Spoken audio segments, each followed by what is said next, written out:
श्रोते हो नमस्कार. इंद्रधनुष्याच्या आजच्या कार्यक्रमात मी पौर्णिमा साठे आपलं मनापासून स्वागत करते.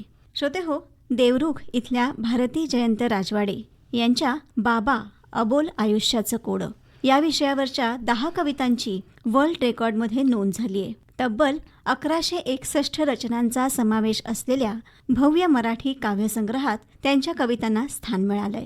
वडिलांविषयी समाजात फारसं बोललं जात नसलं तरीही वडिलांवरचं प्रेम, त्यांचा मिळणारा आधार आणि त्यांनी केलेला त्याग या भावना भारती राजवाडे यांनी आपल्या कवितांमधून प्रभावीपणे व्यक्त केल्यात.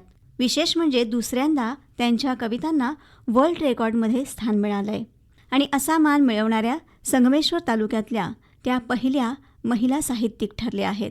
तर आज आपण आपल्या स्टुडिओमध्ये भारती राजवाडे यांना आमंत्रित केलंय. भारतीताई नमस्कार, स्वागत आहे तुमचं. नमस्कार मॅडम. सुरुवातीलाच खूप खूप अभिनंदन. धन्यवाद. मला सांगा, तुम्ही मूळच्या कुठल्या, तुमचं शिक्षण काय आहे?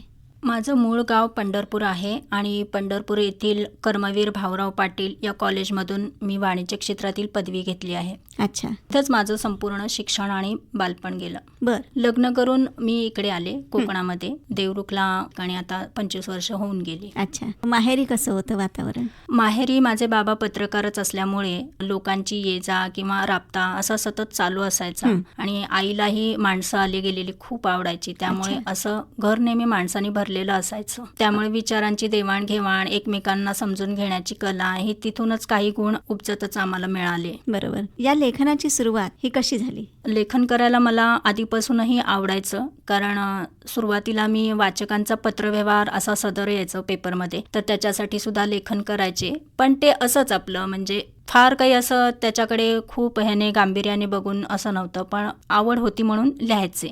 पण 2024 मी पत्रकार पदविका कोर्स केला आणि ती परीक्षा पास झाले. तेव्हा मी बातम्या, लेख असं लिखाण माझं सुरू झालं. पण साहित्य क्षेत्रामध्ये जेव्हा मी आले आणि माझ्यातली कवयित्री मला नव्याने सापडली, म्हणजे गवसली म्हणता येईल. कारण काही आपल्या ज्या आतमध्ये असतात प्रतिभा, त्या आपल्याला नव्याने गवसतात. तर तसंच मला झालं आणि मग तेव्हापासून मी अधिकाधिक लिखाणाला सुरुवात केली. प्रेरणा कोणी दिली लिहिण्याची? लिहिण्यामागची प्रेरणा तर माझे बाबा पत्रकार आहेत, त्यामुळे त्यांच्याकडनं हा उपजत गुण मला वाटतं माझ्यामध्ये इनबिल्ट असावा. पण त्याला योग्य ती वेळ आल्याशिवाय ते जागरूक होत नाहीत असं काही आहे. त्यामुळं जेव्हा मी पत्रकारिताचा कोर्स केला आणि परीक्षा पास झाली, तेव्हापासून लिखाण माझं सुरूच होतं. वेगवेगळ्या मासिकांमधून किंवा पेपरमधून माझं बातम्या म्हणा किंवा लेख, कथा हे सर्व यायचं. अच्छा. आणि लिखाणाची प्रेरणा माझी आई आहे साहित्य क्षेत्रातील असं म्हणता येईल, कारण तिचं मायेचं योगदान आहे म्हणून आज मी हे लिहू शकले. त्यामुळे आई ही प्रेरणा आहे माझी. तुमच्या लेखनामध्ये कोणकोणते विषय तुम्ही हाताळता? लेखनामध्ये कुठल्याही एका विशिष्ट विषयामध्ये मी अडकून राहत नाही, कारण पत्रकार असल्यामुळे विविध स्तरावरचं लेखन आपल्याला करावं लागतं. मग बातम्या असतील, लेख असतील, आणि साहित्य क्षेत्रामध्ये तर कथा, कादंबरी, म्हणजे खूपच आपल्याला लेखन असतं. पण माझे जर लेखनाचे विषय म्हटलं तर मानवी भावनेला स्पर्श करतील असं मला लेखन करायला आवडतं. वास्तववादी, म्हणजे आपल्या आजूबाजूला घडणाऱ्या ज्या घटना आहेत त्यांचं काल्पनिक किंवा वास्तववादी लेखन मला करायला आवडतं. अच्छा. आपण म्हणतो की लेखन हे करताना मुळात शब्द समूह यांची गरज असते आणि हा जे शब्दांचं भांडार आहे ते आपल्याला वाचनाने मिळतं. तर वाचनाबद्दल काय सांगाल? वाचन मला खूप आवडतं, परंतु आपल्या या संसाराच्या ह्याच्यातनं आपल्याला वेळ मिळत नाही. पण जसा वेळ मिळेल तसं मी वाचायला घेते. फार काही नाही तर घरात रोज आपला वर्तमान पेपर येतो, तो तर मी वाचते, कारण त्याच्यामधले लेख असतील, बातम्या असतील. शिवाय आपल्या जर डिजिटल ग्रुप्स असतात, म्हणजे व्हॉट्सअपला, तर तिथे देखील काही लोक चांगले माहितीपर लेख टाकतात, कथा टाकतात. तर असं माझं वाचन सुरू असतं. वाचनाने लेखन समृद्ध होतं? हो, वाचनाने लेखन समृद्ध होतं. जर आपण वाचनच केलं नाही तर आपल्याला ज्ञान मिळणार नाही पहिली गोष्ट तर, आणि त्यामुळे आपली कुठलीच प्रगती होऊ शकत नाही. त्यामुळे वाचन महत्त्वाचं आहे. त्यामुळे आपल्याकडे शब्दांचा भांडार येतो, शब्दसंग्रह आपल्याकडे वाढतो शब्दसंपत्तीमध्ये, आणि नवनवीन पुस्तके वाचल्याने शब्दांचा साठा होतो आपल्याकडे, आणि त्यामुळे आपली भाषा सुधारते आणि आपले शुद्धलेखनही सुधारतं. बरोबर. आजकालची पिढी आपण म्हणतो की वाचत नाहीये, तुमचं काय म्हणणं आहे? वाचत नाही असं म्हणता येणार नाही, पण म्हणजे पेपर किंवा मासिक असं हातात घेऊन आता पूर्वीसारखं कोण बघायला मिळत नाही आपल्याला. तर डिजिटलवरच सगळं आहे, त्यामुळं डिजिटलवरती लोक वाचतात आणि साहित्यिक म्हटलं तर सगळंच वाचायला मिळतं आपल्याला फ्रीमध्ये. मग वर्तमान पेपर असेल किंवा ई बुक्स असतील किंवा ऑडिओ बुक्समधनं आपल्याला वेगवेगळ्या प्रकारचं साहित्य वाचायला मिळतं. म्हणजे माध्यम बदललंय वाचनाचं. हां, माध्यम बदललं आहे, पण वाचन सुरू आहे. मुलांना त्यांच्या आवडीचं ते बरोबर वाचतात. तर तुमच्या आवडीचे लेखक किंवा कवी कोण आहेत? माझ्या आवडीचे लेखक आणि कवी म्हटलं तर आपले गदी माडगुळकर. तर त्यांचं साहित्य मला आवडतं, कारण त्यांनी जी बालकविता वगैरे लिहिलेल्या आहेत त्या खूपच भारावून टाकणाऱ्या आहेत. त्यामुळं मला त्यांचं आवडतं साहित्य. अच्छा, त्यांच्या लेखनाचा तुमच्या लेखनावरती प्रभाव पडलाय असं वाटतं? हो, कारण त्यांनी ज्या बालकविता केलेल्या आहेत त्या इतक्या सहज आहेत की शाळेमध्ये जर त्या बालकविता जे शिकवत असतील शिक्षक, तर आपणही ठेका धरायला लागतो त्या कवितांवरती आणि गुणगुणायला लागतो त्या कविता. इतक्या त्यांचं प्रभावी लेखन आहे. भारतीताई, सुरुवातीलाच मी म्हटलं की आत्ताच्या ज्या कविता तुमच्या वर्ल्ड रेकॉर्डमध्ये सन्मानित झाल्यात, त्याचप्रमाणे याआधी सुद्धा झाल्या होत्या. तर तेव्हाच्या कवितेचा काय विषय होता? सुरुवातीचा जो विषय होता तो आई विषय होता. अच्छा. आईवरती 10 कविता त्यांना लिहून पाहिजे होत्या. फेसबुकवरती एक जाहिरात आली होती. हा साहित्यिक उपक्रम राबवला गेला होता. अच्छा. त्यामध्ये माझ्यासारख्या सर्व राज्यातून आलेल्या साहित्यिकांनी आपलं साहित्य दिलं होतं आणि त्यामध्ये माझ्याही 10 कवितांचा समावेश आहे. अच्छा, तेव्हा तुम्ही आईवरती कविता लिहून पाठवल्या होत्या आणि यावेळेस वडिलांवरती पाठवल्या होत्या. हो. तर सुरुवातीला मला वाटतं आईवरती जी कविता तुम्ही रचली आहे ती श्रोत्यांना आपण ऐकूया. कवितेचं शीर्षक आहे आई माझी गुरु. आई तूच आहेस माझी पहिली गुरु, तुझ्यामुळेच माझ्या जीवनाला आकार आला. आई तुझ्या डोळ्यात दिसतो करुणेचा सागर, तूच आहेस मला घडवणारी कुशल शिल्पकार. तुझ्यामुळेच उमलते जीवनाची परसबाग, तूच आहेस सुखाचे गुपित आणि सार. आई तुझ्या विना अपूर्ण आहे हे जीवन, तुझ्या आशीर्वादाने मिळते संकटाशी लढण्याचे बळ अनंत. आई तुझ्याच सावलीत मिळते मला माझीच सावली, तूच आहेस जीवनाची संजीवनी अमृतकली. किती छान. अशा 10 कविता मी लिहून दिलेल्या त्यांना.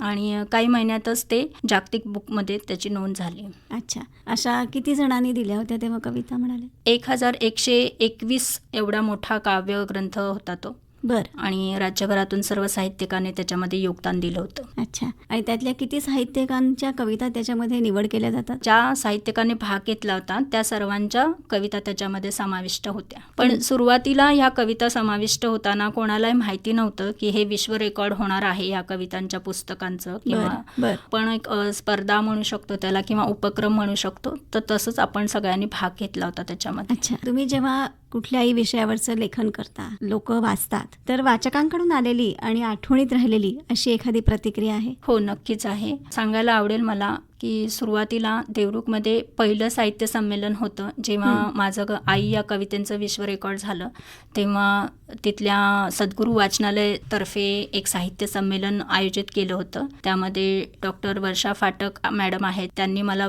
पहिल्यांदा संधी दिली की माझं कविता सादर करण्याची. आणि मनात एक कुठेतरी भीती असते की आपलं साहित्य आवडेल का नाही आवडेल असं. त्या संभ्रमात होते मी, पण खूप छान प्रतिसाद, म्हणजे जेव्हा मी माझ्या कविता सादर केल्या तर रसिकांकडनं जमलेल्या लोकांकडून मला इतका सुंदर प्रतिसाद आला त्या कवितांबद्दल की भरभरून त्यांनी दाद दिली. तर मनाला खूप छान वाटलं, कारण साहित्यकाला काय हवं असतं की आपलं साहित्य लोकांना आवडावं हीच इच्छा असते प्रत्येक साहित्यिकाची, आणि ते मला मिळालं. त्यामुळं मी खूप आनंदी झाले. तर हे कधी न विसरता येण्यासारखं आहे. तसंच माझ्या बाबांच्या सहस्रचंद्र दर्शन सोहळा होता, तर मी त्यांच्यासाठी एक कविता केली होती. तर ती कविता देखील माझ्या बहिणीने तिच्या स्टेटसवर लावली होती. तर फोन करून तिने मला सांगितलं की तुझ्या कविता माझ्या सगळ्या इथल्या लोकांना खूप आवडल्या, मैत्रिणींना आवडल्या. तर ही सुद्धा एक न विसरण्यासारखी गोष्ट आहे की आपलं साहित्य लोकांना आवडलं पाहिजे, हे आपल्याला म्हणजे जास्त आवडतं आणि त्यातूनच प्रोत्साहन मिळतं नवीन नवीन लिखाणासाठी. हो, प्रोत्साहन आणि प्रेरणा तर ह्या सगळ्या गोष्टींमुळेच मिळतं. आणि म्हणूनच आता माझं नुकतंच पुढच्या महिन्यामध्ये आई हा काव्यसंग्रह प्रकाशित होतोय. अरे वा. जेव्हा संमेलन झालं होतं, साहित्य संमेलन देवरुखमध्ये, तेव्हा तुम्ही काही कविता तिथे सादर केल्यात, तर त्यातलीच एखादी कविता श्रोत्यांसाठी म्हणा. हो, चालेल ना. आता मी मूळची पंढरपूरची आहे, त्यामुळे मी पंढरपूरवरती कविता होणार नाही असं नाही, कारण माझे माहेर पंढरपूर, तिथे नांदती विठ्ठल रुक्माई सुंदर. माय बाप माझा कृपेचा सागर, 2 हात कटीवर ठेवून उभा श्रीहरी नागर. श्रीहरी विटेवरी उभा भक्तांचा आधार, नाम घेता होते अंतःकरण शुद्ध पार. भक्तिभावाने जो येईल त्याचा होई उद्धार, नमन माझे त्या विठूचरणी साकार.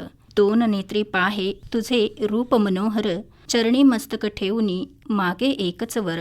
विठ्ठल चरणी लाभो जन्मोजन्मी स्थान, नामगजर होता विठूचा मोक्ष मिळतो ठाई. पंढरी माझा आनंदाचा दरबार मनोहर. तुळशी माळा गळा अन कपाळी चंदनाचा टिळा, भक्ती नामाची ही पूजा व्हावी सफल अपार. असे माझे माहेर पंढरपूर, असे माझे माहेर पंढरपूर, असे माझे माहेर पंढरपूर. सर्व संतांनी ज्याला हृदयात स्थान दिलं असा पंढरीचा विठुराया, आणि ते तुमचं माहेर आहे म्हटल्यावरती पंढरपूरच्या विठुरायावरती कविता होणं हे साहजिकच आहे. खूप छान ताई. आणखीन काही तुम्हाला आवडीनिवडी आहेत का तुमच्या? आता समाजसेवा मी गेली 10 वर्ष करत आहे. या उपक्रमांतर्गत जिल्हा परिषदेच्या शाळा असतील किंवा खेड्यातल्या ग्रामीण भागातील शाळा असतील किंवा आश्रमशाळा असतील, तर विद्यार्थ्यांना ज्या काही शैक्षणिक गरजांची आवश्यकता आहे तर अशा गरजा मी त्यांना मला शक्य आहेत त्या परीने देण्याचा प्रयत्न करते. तर आता कोरोना काळामध्ये आश्रमशाळेला मुलींना स्वच्छता किट दिलं, मास्क, साबण अशा प्रकारचं साहित्य दिलं. नंतर मोफत बैठका आणि मेडिकल कॅम्प वगैरे पण स्वखर्चाने मोफत घेते. अच्छा, त्याचा कसा प्रतिसाद मिळतो? खूप छान. कारण माझं हे सर्व काम आहे ते मोफतच आहे, त्यामुळे ज्यांना गरज आहे तिथपर्यंत आपल्याला पोहोचता येतं आणि त्यांना देखील त्या सुविधा मिळतात. त्यामुळे नक्कीच त्यांनाही तो आनंद मिळतो. एक मानसिक समाधान मिळतं त्यात. हो. घरामध्ये या सगळ्या कामासाठी किंवा लेखनासाठी कशा पद्धतीने तुम्हाला प्रोत्साहन मिळतं? घरामधून मला या कामासाठी खूप चांगलं प्रोत्साहन मिळतं. माझी 2ही मुलं आणि मिस्टर यांचं खूप चांगलं प्रोत्साहन मला या कामासाठी असतं. अच्छा, पहिले वाचक ते असतात? हो. पहिलं वाचक म्हणजे माझी मुलगी आहे, तर तिलाच मी काही जरी लिहिलं तरी पहिलं वाचायला देते आणि मग घरातल्या म्हणजे माझ्या माहेरी वाचायला देते. त्यामुळं काय होतं, आपल्याला काय कमी जास्त आहे त्या गोष्टी समजतात. कारण दुसऱ्यांनी वाचन ऐकल्याशिवाय आपल्या चुका कळत नाहीत आपल्याला. लिहिणं म्हणजे व्यक्त होणं असं म्हटलं जातं. तर तुमच्यासाठी लेखन म्हणजे काय आहे, काय सांगाल? माझ्यासाठी लेखन म्हणजे केवळ शब्दांची जुळवाजुळव नसून तर मानवी भावना आणि विचारांची अभिव्यक्ती आहे. म्हणजे मला असं वाटतं की स्वतःचे ज्ञान आणि अनुभव इतरांपर्यंत पोहोचवण्याचं माध्यम म्हणजे लेखन आहे. वाचकांशी थेट न बोलताही त्यांच्याशी वैचारिक आणि भावनिक संवाद साधण्याची कला म्हणजे लेखन आहे. थोडक्यात आपल्याला असं म्हणता येईल की शब्दांच्या माध्यमातून घडलेला विचारांचा आणि भावनांचा प्रवास म्हणजे लेखन आहे. किती छान. अगदी आत्ता बरोबर म्हणालात तुम्ही की वाचकांशी प्रत्यक्ष आपण भेटत नसतो, पण त्या लेखनाच्या माध्यमातून आपण त्यांना नक्कीच भेटत असतो. कसं असतं, मनात विचार प्रत्येकाच्या असतात आणि काही जणांना त्यातल्या असं वाटतं सुद्धा की आपण लिहायला पाहिजे आपल्या मनात जे काय येतं ते. पण प्रत्यक्षात मात्र सगळीच जण लिहितात असं नाही, की ती कला प्रत्येकाला असते असंही नाही. किंवा कसं होतं, काहींना वेळ नसतो किंवा नेमकं कशा पद्धतीने लिहायचं हेही माहिती नसतं. तर काय सांगाल अशांना, काय मार्गदर्शन कराल? मला असं वाटतं की ज्या गोष्टीची आपल्याला आवड आहे त्याच्यासाठी आपण वेळ काढला पाहिजे. मग आपल्याला कितीही काम असलं तरी आपण तो वेळ काढतो आणि तो काढावा असं मला वाटतं. रोज खूप सारा वेळ मिळणं अशक्य असलं तरी देखील एखादा पॅरेग्राफ म्हणा असा आपण रोज नियमितपणे त्याचा सराव केला पाहिजे लिखाणाचा. किंवा एखादी आपली रोजनिशीची डायरी असते ती लिहिली गेली पाहिजे. त्यामुळे आपला सराव सुरू राहतो, सातत्य राहतं त्याच्यात आणि मग हळूहळू त्याच्यामध्ये वाढ होऊन आपल्याला लिखाणाची ओढ लागते आणि आपण त्याकडे वळू शकतो. आता पुन्हा एकदा तुमच्या त्या कवितेकडे वळूया की ज्या कवितेने वर्ल्ड रेकॉर्डमध्ये स्थान मिळवलंय, तुमची बाबा ही कविता. तर हा जेव्हा सन्मान मिळाला काय वाटलं, काय भावना होती मनामध्ये? भावना म्हणजे खूप आनंद झाला, कारण कल्पना नव्हती की असं काही होईल म्हणून. कुठल्याही साहित्यिकाला आपलं जर साहित्य आहे ते पूर्ण जगामध्ये त्याची नोंद झाली आणि जगापर्यंत पोचलं ते, तर निश्चितच आनंद होणार आहे. तसाच आनंद मलाही झाला. घरातून काय प्रतिक्रिया होत्या? खूप सगळ्यांना छान वाटलं, कारण आजूबाजूचे जे पण होते सगळे सोयरे आप्तेष्ट ह्या सगळ्यांनी भरभरून प्रोत्साहन दिलं, शुभेच्छांचा वर्षाव केला, त्यानंतर प्रेरणा दिली. त्यामुळे मला प्रेरणा मिळाली पुढे आणखीन काही. आता माझं पुस्तक येणार आहे पुढच्या महिन्यात, तर ह्या सगळ्यांचा परिणाम हा झाला की मला आणखीन प्रेरणा मिळून मी स्वतःचं पुस्तक प्रकाशित करते, आई काव्यसंग्रह. एखादा जेव्हा सन्मान मिळतो तेव्हा अर्थातच कौतुक होतं, समाधान वाटतं, हे साहजिकच आहे. पण असं वाटतं का की जबाबदारी पण वाढली? निश्चितच. निश्चितच जबाबदारी येतेच आपल्याला, कारण यश हे घेण्यासाठी नसतं, तर ते त्यातून आपल्याला काहीतरी दायित्व पार पाडायचं असतं. त्यामुळं निश्चितच जबाबदारी असते. बरोबर आहे. आणखीन आपल्या हातून चांगलं लिखाण व्हावं ही एक मोठी जबाबदारी त्यातून हो. असते, कारण वाचकांची तशी अपेक्षा वाढत जाते तुमच्याकडनं. हो, बरोबर आहे. आत्ताच आपण म्हटलं की जसे सन्मान मिळतात तशा जबाबदाऱ्या वाढतात, आणि जेव्हा जबाबदारी पेलायची वेळ येते तेव्हा आपल्याला सुद्धा त्याचं दायित्व असतं की काहीतरी त्याच्यासाठी वेगळं करावं लागतं, त्याच्यासाठी वेळ काढावाही लागतो. जेव्हा लेखनाचा विषय येतो तेव्हा अर्थातच त्याच्यासाठी आपण जसं सुरुवातीला म्हटलं की त्याच्यासाठी शब्दसमूहाची गरज आहे, वाचनाची गरज आहे, तर त्याविषयी काय सांगाल? वाचनाचं महत्त्व आणि फायदे तर खूप आहेत. तर सर्वात आधी मी सांगते की वाचनाशिवाय आपण ज्ञान मिळवू शकत नाही आणि प्रगतीही करू शकत नाही. वाचन हा आपल्या मानवी संस्कृतीचा आणि शिक्षणाचा पाया आहे. त्यामुळे वाचन हे गरजेचं आहे. तसंच वाचनामुळे आता कोणते फायदे मिळतात आपल्याला, तर स्मरणशक्ती वाढते, एकाग्रता वाढते. जेव्हा आपण एखादी कादंबरी किंवा वैचारिक पुस्तक वाचतो तेव्हा आपलं पूर्ण लक्ष त्या कथेवर किंवा मुद्द्यावर केंद्रित असतं. त्यामुळे मेंदूला चालना मिळते आणि आपली एकाग्रता वाढते. त्यानंतर शब्दसंग्रह आणि भाषा सुधारते. नवीन पुस्तके वाचल्याने अनेक नवीन शब्द समजतात. यामुळे भाषा चांगली होते, संवाद कौशल्य सुधारते आणि शुद्ध लेखन अचूक होते. वाचनामुळे आपल्याला वेगवेगळ्या विषयांची, संस्कृतीची आणि इतिहासाची अचूक माहिती मिळते. तसेच आपल्या आजूबाजूला घडणाऱ्या गोष्टींची, घटनांची हा आपल्यावर सातत्याने प्रभाव होत असतो. तर त्यामुळे आपल्याला त्या घटनांकडे कल्पकतेने बघण्याचा दृष्टिकोन मिळतो. त्यामुळे कल्पकता देखील आपली वाढते. कल्पनाशक्ती आपल्याला वाढण्यास मदत होते वाचनामुळं. तसंच दुसऱ्यांचे अनुभव समजून घेण्यासाठी देखील वाचन खूप गरजेचं आहे, कारण आपलं आयुष्य खूप मर्यादित आहे आणि स्वतः आपण प्रत्येक गोष्ट अनुभवू नाही शकत. त्यासाठी मोठ्या व्यक्तींची आत्मचरित्र पुस्तके आपण वाचली पाहिजेत. बरोबर. त्यातून त्यांच्या आयुष्यातल्या चुका, संघर्ष आणि यशातून आपल्याला बऱ्याच गोष्टी शिकता येतात. तसेच वाचाल तर वाचाल हा विचार आपल्याकडे अगदी खरा आहे. पुस्तक हे माणसाचा खरा मित्र आहे आणि तो कधीच माणसाची साथ सोडत नाही. त्यामुळं पुस्तक म्हणजे वाचन सगळ्यांनी केलं पाहिजे, कारण वाचन हा आपल्या व्यक्तिमत्वाचा अविभाज्य भाग आहे असं मला वाटतं. सुरुवातीलाच तुम्ही म्हणालात की पत्रकारिता सुद्धा तुम्ही करता. हो. तर त्याविषयी थोडंसं काय अनुभव येतात, हो. कशा पद्धतीने काम करता? पत्रकारितेचं अनुभव खूप बघायला गेलं तर चांगले आहेत, काही वाईट अनुभव पण येतात. पण जास्त करून आपण लोकांसाठी पत्रकारिता करतो, म्हणजे ही एक समाजसेवाच आहे पत्रकारितेचं व्रत म्हणजे. त्यामुळं लोकांच्या कुठे अडचणी असतील, तक्रारी असतील, तर त्या आपण बातम्यांमधून मांडण्याचं काम करत असतो. तर त्याच पद्धतीने मी आजूबाजूला जे काही आपले घटना असतील तर त्या बातमीद्वारे मी लिहिण्याचं काम करते. जी आत्ता गरज आहे, म्हणजे समजा एखादं व्यसनमुक्त असेल काही तर त्याविषयी लिहायचं किंवा अन्यायाविरुद्ध लिहायच्या स्त्रियांचं. आता जसं की परवा जागतिक महिला दिनाला मी स्त्री पारतंत्र्यावरती लेख लिहिला. अच्छा. तशाच प्रकारच्या बातम्या पण देते. भारतीताई, अर्थातच श्रोत्यांना तुमची जी बाबा ही कविता जी वर्ल्ड रेकॉर्डमध्ये सन्मानित झाली आहे ती ऐकायची असेलच, तर ती सादर करा. सुरुवातीला या कवितेविषयी मी थोडंसं सांगते. जरूर. या कवितेमध्ये आपण बाबा हा आदरार्थी शब्द वापरतो आणि बाप हा ग्रामीण शब्द आहे. तर माझ्या या कवितेमध्ये मी बाप असा उल्लेख केलेला आहे की जो आई आणि बाप हा खरा अर्थ म्हणजे हा खरा शब्द आहे. तर त्यानुसार मी ही कविता केली आहे. कवितेचं शीर्षक आहे आधारस्तंभ. बाप म्हणजे साऱ्या कुटुंबाचा आधार. बाप म्हणजे जणू आभाळाची सावली अपार. उन्हातानात राबणारा शेतकरी माझा बाप. त्याच्या हाताला नसते कधीच उसंत. कामाचे डोंगर नेहमीच त्याच्या खांद्यावर. विश्रांतीची परवानगी नसते त्याला कधीच. चिंता त्याला साऱ्या कुटुंबाची. अन लेकरांच्या सुखासाठी विसरतो तहान भूक सारीची. संसाराचा गाडा ओढितो रात्रंदिवस. 2 हात करीत परिस्थितीशी झुंज देतो खास. त्याच्या शब्दात असते अनुभवाची शिदोरी. त्याच्या डोळ्यात असते मायेची झळाळी. कुटुंबातील अडचणींना तोच देतो झुंज. साऱ्या कुटुंबाचा असतो बाप आधारस्तंभ.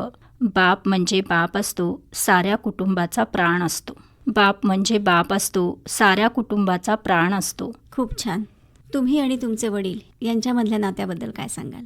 चांगला प्रश्न विचारलात हा. कारण वडिलांबद्दल जास्त बोललं जात नाही, कारण वडिलांचा तसा आपल्याला खूप कमी सहवास मिळतो. कारण कामावर असल्यामुळं त्यांचा पूर्ण दिवस बाहेरच असतो बरोबर. आणि आईबरोबर आपल्याला जास्त वेळ घालवायला मिळतो. त्यामुळं आईविषयी जर लिहायचं म्हटलं तर पटकन कोणीही लिहितं, पण वडिलांविषयी जास्त लिहिलं जात नाही किंवा बोललंही जात नाही. कारण असं वाटतं की वडील म्हणजे एक कठोर हृदयाचा माणूस आहे, पण वास्तविकता तसं नाही आहे. फक्त शिस्त लावणारा. हां, फक्त शिस्त लावणारा किंवा ओरडणारा, मारणारा असंच एक चित्र आपल्या डोळ्यासमोर येतं. पण वास्तवात बघताना तसं नाही आहे. तर वडिलांनाही तेवढ्याच भावभावना असतात, पण परिस्थितीच्या ओझ्याखाली ते इतके दबलेले असतात की त्यांना ह्या सगळ्या गोष्टी करायला वेळच मिळत नाही. म्हणूनच त्यांच्यावरती मी ह्या कविता केलेल्या आहेत की त्यांच्या मनातील भावभावना उलगडून मी या शब्दांमधून दाखवल्या आहेत की वडिलांना काय वाटतं आपल्या मुलांविषयी, घराविषयी, कुटुंबाविषयी आणि त्यांची ती कळकळ, तळमळ हे सर्व मी माझ्या कवितेच्या शब्दांमधून मांडलं आहे. बाबांचा माझ्या कार्यामध्ये खूप मोठा वाटा आहे असं मला वाटतं, कारण पत्रकारितेचे धडे मी त्यांच्याकडूनच घेतले. ते स्वतः पत्रकार होते, त्यामुळे अडल्यानडल्यांचं सर्वच कामं ते करून द्यायचे. अगदी उपाशी तापाशी राहून देखील कुणीही त्यांच्याकडे मदतीसाठी आलं तर अर्ध्या रात्रीत ते उठून जायचे आणि त्यांना मदत करायचे. मग कोणाचे कोर्ट कचेरीची कामं असतील किंवा कागदपत्र, दस्तऐवज असतील, जमिनीची कामं असतील, तर ती सर्व जातीने त्यांना करून द्यायची ती पूर्ण. त्यासाठी लोक यायचे आणि म्हणायचे की म्हणजे माझ्या बाबांना घेऊन जायचे की तुम्ही एवढं काम करून द्या माझं. आणि बाबा देखील आपल्या स्वतःची जेवा खायची पर्वा न करता ते त्यांचं काम करायला आधी धावायचे.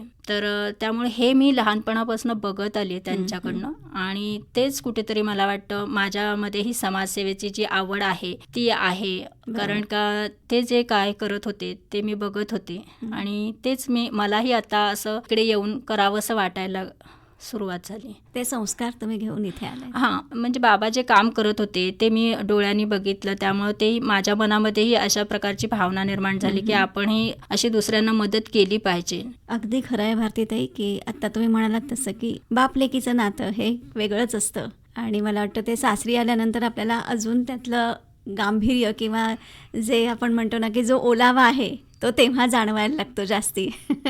मला वाटतं अगदी मुलाखतीच्या शेवटाकडे जाता जाता आपण श्रोत्यांना तुमची अजून एखादी कविता ऐकूया. हो, चालेल. ह्या सगळ्या वर्ल्ड रेकॉर्डमध्ये नोंद झालेल्या कवितेंपैकीच एक कविता आहे ही सुद्धा, तीच मी सादर करते. चालेल. कवितेचं शीर्षक आहे मायेची फुलबाग. आई म्हणजे सुखाचा गजर, तिच्या विना अपूर्ण आहे जीवनाचा हा प्रवास. आई म्हणजे बोबड्या जीवाचा श्वास, तिच्या डोळ्यात असतो प्रेमाचा अथांग सागर. आई म्हणजे फुललेली फुलबाग, तिच्या मायेने भरतात हृदयाचे अनुराग. आई म्हणजे वाऱ्याची गुपित सरगम, तिच्या शब्दात दडलेले जीवनाचे परमधर्म. आई असते जीवनाची अखंड गाथा, तिच्या चरणी टेकतो स्वर्गीय माथा.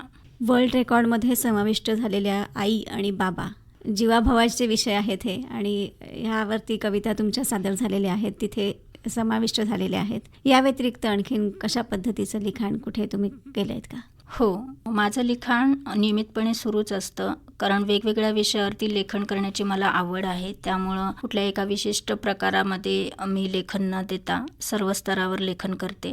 तर मागच्या दिवाळी विशेष अंकात माझी लगीन ही कथा प्रकाशित झाली होती. तर या कथेचा विषय मला असा सुचला, म्हणजे की आजूबाजूला आपल्या ज्या घटना घडत असतात वास्तव, तर तेच माझ्या नजरेसमोर चित्र होतं आणि मग कुठेतरी त्या भावना माझ्या मनात येऊन त्या शब्दाद्वारे मी कथेत मांडल्या. तर लगीन हा कथेचं सारांश असा आहे की हुंडाबळी या विषयावरती ती कथा आहे. आणि एक वडिलाचं मन जमिनीसाठी जसं व्याकुळ होतं तसंच आपल्या हुंडा द्यायला नाही म्हणून मुलगी उजवायची राहते. तर ही सर्व अशी भावनांची सांगड आहे ती आम्ही कथेमध्ये मांडली आहे. त्यानंतर महिला दिनाला 8 मार्च निमित्त मी स्त्री पारतंत्र्य यावरती विशेष लेख लिहिला आहे.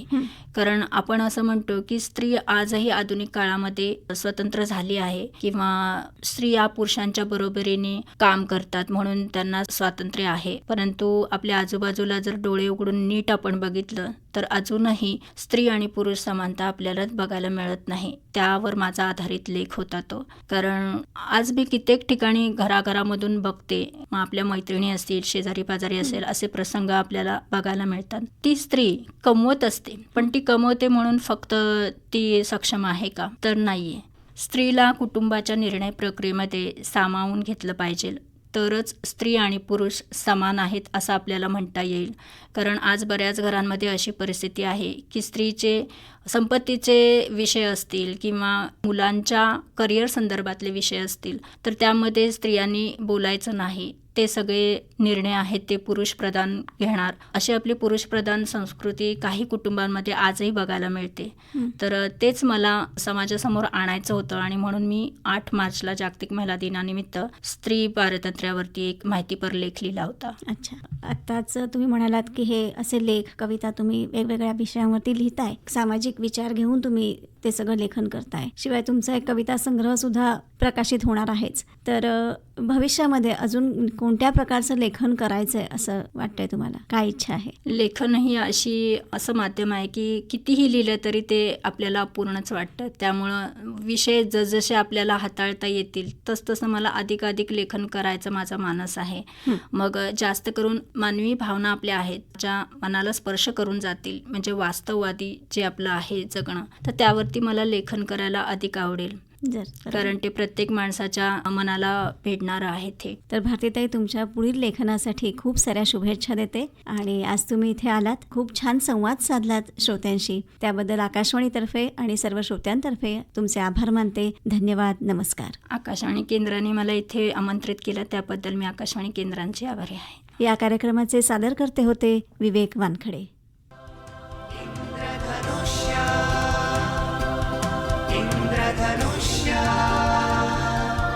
इंद्रधनुष्य